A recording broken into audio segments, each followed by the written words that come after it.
समर्थ classes के online YouTube channel में आप सभी का एक बार फिर से स्वागत है। लास्ट लेक्चर में हमने कई सारे क्वेश्चन देखे थे, उससे पहले हम प्रोडक्ट ऑफ मैट्रिसेस की बात कर रहे थे, ठीक है।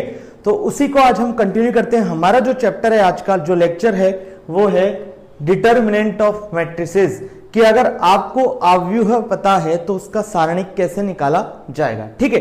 अब ध्यान दो, हम ये देख चुके हैं ऑलरेडी कि जो भी मैट्रिक्स होगा और उसका हमें डिटर्मिनेंट निकालना होगा तो उस मैट्रिक्स को पक्का हमेशा कैसा होना पड़ेगा, स्क्वायर मैट्रिक्स। मतलब वो मैट्रिक्स हमेशा कैसा होना चाहिए, स्क्वायर, मतलब वर्गाकार अव्यूह होना चाहिए। तो एक कंडीशन हमारी यहां क्या लगेगी डिटर्मिनेंट ऑफ मैट्रिक्स में, कि वो मैट्रिक्स कैसा होना चाहिए, square matrix. Matrix should be square matrix. तो पहली जो कंडीशन लगेगी इसमें हमारी वो क्या, कि मैट्रिक्स कैसा होना चाहिए, वर्गाकार, मतलब स्क्वायर मैट्रिक्स होना ही चाहिए, ठीक है। अब उसके बाद हम क्या क्या प्रॉपर्टीज देखने वाले हैं, देखते चलो।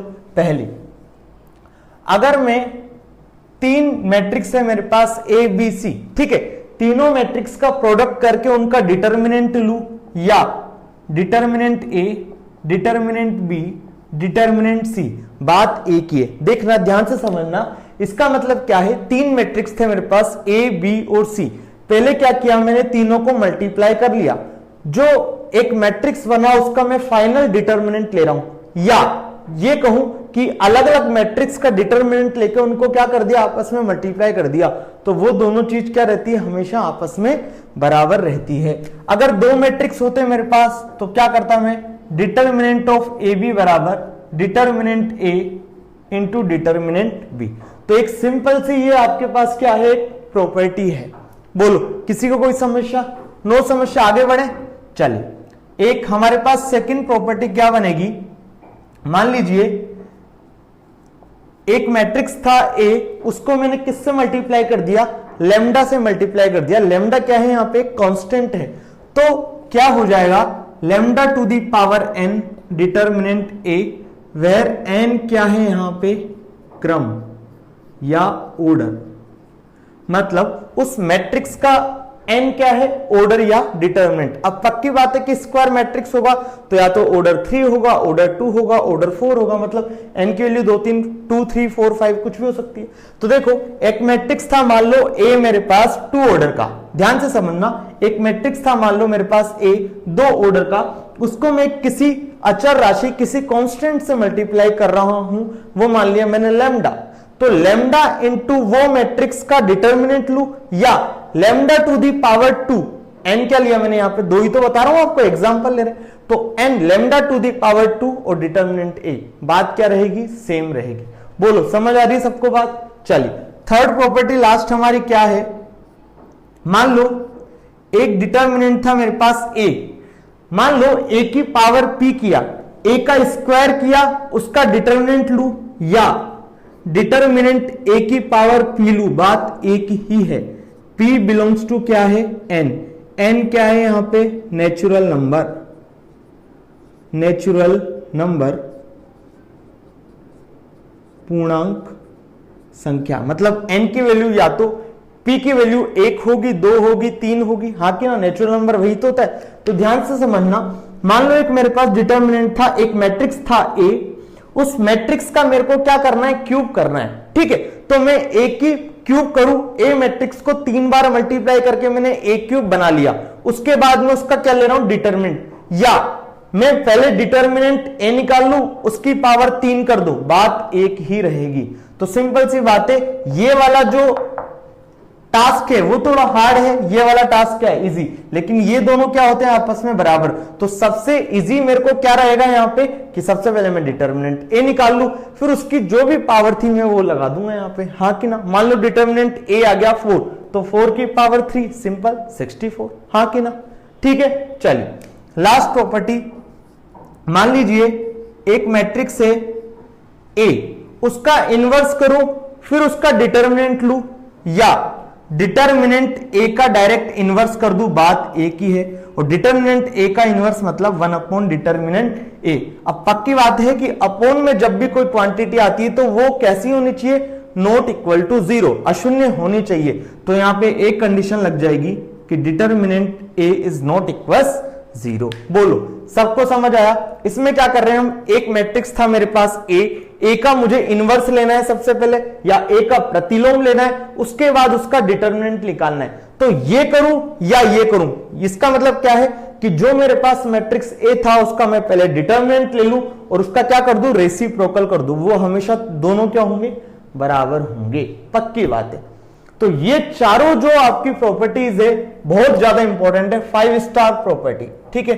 अब इन पे बेस्ड हम कुछ क्वेश्चन देखने वाले हैं, जो आपके एक क्वेश्चन में कराऊंगा वो आईआईटी और ट्रिपली दोनों में आया हुआ है, ठीक है। एक बार और ध्यान से देख लो, 3 मैट्रिक्स है आपके पास, तीनों मैट्रिक्स का प्रोडक्ट करके डिटरमिनेंट लो, या तीनों मैट्रिक्स का अलग अलग डिटरमिनेंट लेके प्रोडक्ट कर दो, बात एक ही है। ये सेम चीज 2 मैट्रिक्स पे भी अप्लाई होती है, 4 पे भी अप्लाई होती है, हाँ कि ना।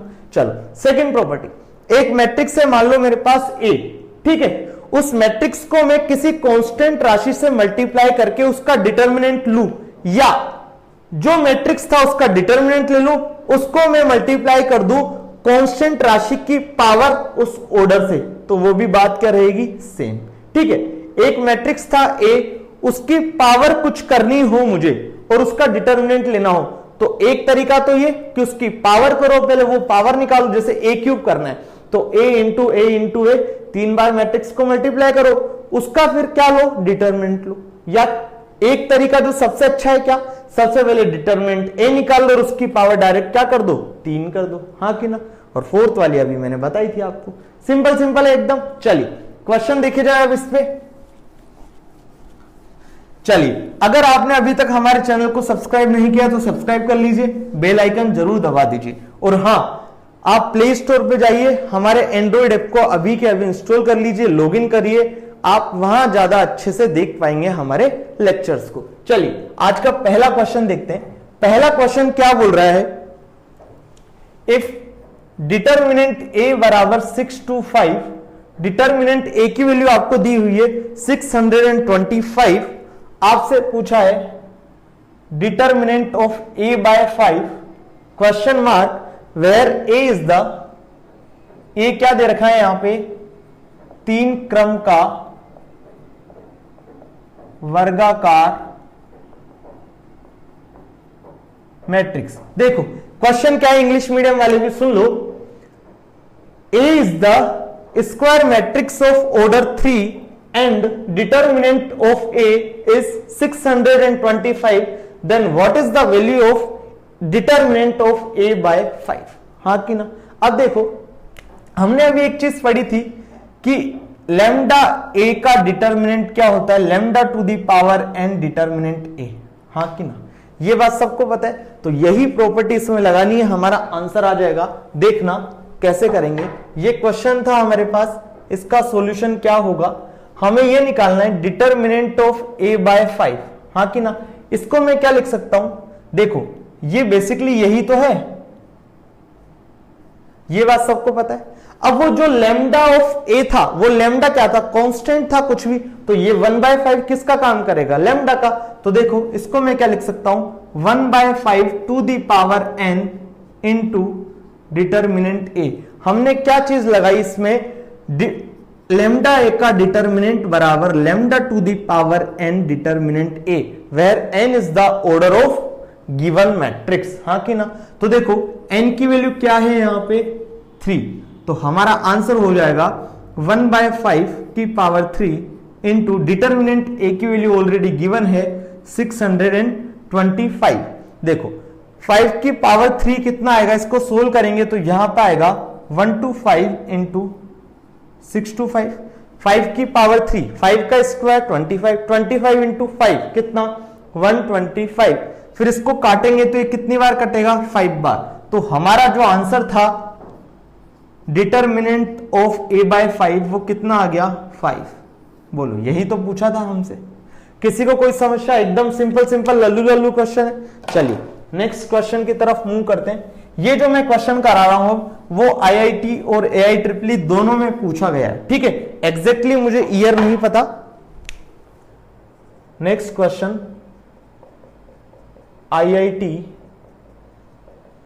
AIEEE दोनों में पूछा हुआ है।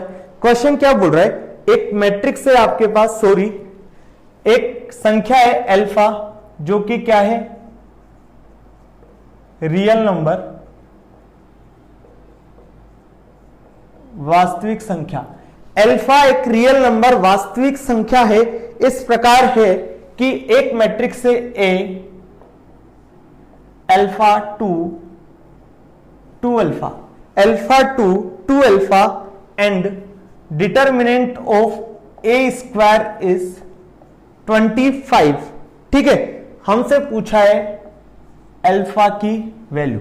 ध्यान से समझना क्वेश्चन बच्चों, क्या बोला है हमें इस क्वेश्चन में कि अल्फा क्या है, एक रियल नंबर है, वास्तविक संख्या है। ठीक है, एक मैट्रिक्स ए इस प्रकार है, ठीक है, जिससे determinant of A square is कितना 25, then what is the value of alpha. ये क्वेश्चन है हमारा। अब ध्यान से समझो इस क्वेश्चन को। अभी हमने एक प्रॉपर्टी देखी थी कि ए स्क्वायर का डिटर्मिनेंट लू या डिटर्मिनेंट ए का स्क्वायर करूं, बात एक ही है, ये हम देख चुके हैं। बस इसी प्रॉपर्टी को हमें लगाना है और इस क्वेश्चन को सोल्व करना है। देखना कैसे, इसको उठाओ पहले। हमें क्या दिया हुआ है, डिटर्मिनेंट ए का स्क्वायर बराबर 25। तो इस चीज को मैं क्या लिख सकता हूं, डिटर्मिनेंट ए का स्क्वायर बराबर 25। बोलो किसी को कोई समस्या, ये कर सकता हूं। तो यहां से डिटर्मिनेंट ए की वैल्यू कितनी आ जाएगी, 25 का स्क्वायर रूट और आगे क्या आ जाएगा प्लस माइनस। इसका मतलब डिटर्मिनेंट ए की वैल्यू कितनी आ गई, ±5। यहां तक किसी को कोई समस्या नहीं कि डिटर्मिनेंट ए की वैल्यू कितनी आई, ±5। अब हमें उसने एक मैट्रिक्स दिया हुआ है, ए मैट्रिक्स। अगर कोई मैट्रिक्स आपको गिवन है तो उससे क्या आप डिटर्मिनेंट की वैल्यू निकाल सकते हो, बिल्कुल निकाल सकते हैं। तो यहां से डिटर्मिनेंट ए कितना आ जाएगा, देखना अल्फा स्क्वायर -4। बोलो कोई दिक्कत, अल्फा स्क्वायर -4। अब डिटर्मिनेंट ए हमारा कितना आया, अल्फा स्क्वायर -4, जबकि यहां से कितना दिया हुआ है, +-5। तो पक्की बात है दोनों को क्या होना पड़ेगा, इक्वल होना पड़ेगा। ये इक्वेशन नंबर 1 मान लो, ये इक्वेशन नंबर 2 मान लो। क्या लिखोगे, फ्रॉम इक्वेशन 1 एंड 2 समीकरण 1 और 2 की सहायता से क्या हो जाएगा, अल्फा स्क्वायर -4 बराबर +-5। अब एक बार प्लस को लेके सोल्व कर लेंगे और एक बार माइनस को लेके सोल्व कर लेंगे। बोलो किसी को कोई समस्या नहीं है। यहां से अल्फा स्क्वायर बराबर कितना आ जाएगा, 9। तो अल्फा बराबर कितना आ जाएगा, +-3। यहां से अल्फा स्क्वायर बराबर आएगा -5 + 4 -1। तो अल्फा बराबर कितना आएगा, -1 का स्क्वायर रूट। और -1 का स्क्वायर रूट क्या पॉसिबल है, नहीं है। मतलब ये कैसी क्वांटिटी है, एक काल्पनिक संख्या, आयोटा काल्पनिक संख्या, इमेजिनरी क्वांटिटी। जबकि हमें क्वेश्चन में क्या दिया हुआ था कि अल्फा कैसा है, रियल नंबर। तो हमारी अल्फा की वैल्यू फाइनली आंसर क्या हो जाएगा, +-3। बोलो किसी को कोई समस्या नहीं। अब जब आप इसके ऑप्शन देखेंगे तो ऑप्शन में आपको प्लस आयटा भी वहां मिलेगा। तो सबसे पहला ऑप्शन वही होगा और वहां टिक कर देंगे और आपका -1 हो जाएगा। आप क्वेश्चन को अच्छे से पढ़ें। उसने क्या दिया है कि अल्फा क्या है, रियल नंबर। जबकि अगर मैं इसको सोल्व करता हूं तो यहां से आता है प्लस आयटा, जो कि एक काल्पनिक संख्या है, इमेजिनरी नंबर है। तो रियल नंबर में से हमें लेना था, तो अल्फा की वैल्यू क्या आ जाएगी, +-3। कोई डाउट नहीं, बढ़े आगे। चलिए नेक्स्ट क्वेश्चन देखो, समझते जाना भाई, ठीक है। नेक्स्ट क्वेश्चन क्या है, 3 मैट्रिक्स दिए हुए हैं आपको। कौन कौन से मैं लिख देता हूं। एक मैट्रिक्स है A 2 1 3 2। बी मैट्रिक्स आपके पास इस प्रकार है 3 1 -1 3। सी मैट्रिक्स आपके पास इस प्रकार है 5 0 2 1। आपको क्या पूछा है, then find the value of सारणिक या डिटर्मिनेंट ऑफ 5 a की पावर -1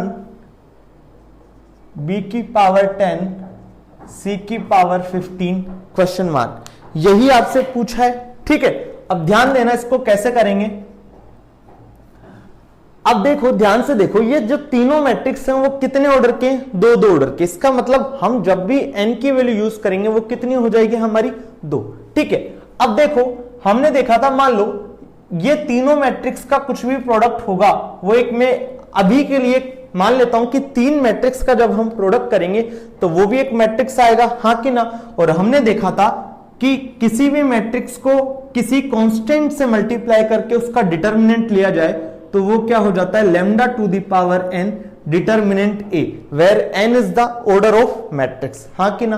तो देखो यहां से क्या, इसको मैं क्या लिख सकता हूं, इस क्वांटिटी को 5a to the power -1 b to the power c 10 c to the power 15 को मैं ऐसे लिख सकता हूं 5 का स्क्वायर, हाँ कि ना। फिर ये हो जाएगा a की पावर -1 b की पावर 10 c की पावर 15। बोलो किसी को कोई समस्या नहीं। अब ये तीनों भी बेसिकली अलग अलग मैट्रिक्स ही तो हैं, और अलग अलग मैट्रिक्स का डिटर्मिनेंट मतलब 3 मैट्रिक्स के प्रोडक्ट का डिटर्मिनेंट, मैंने आपको पहली प्रॉपर्टी बताई थी, अगर 3 मैट्रिक्स हैं एबीसी को मल्टीप्लाई करके उनका डिटर्मिनेंट ले या तीनों का अलग अलग डिटर्मिनेंट ले, बात एक ही है। तो देखो ये क्या हो जाएगा 25,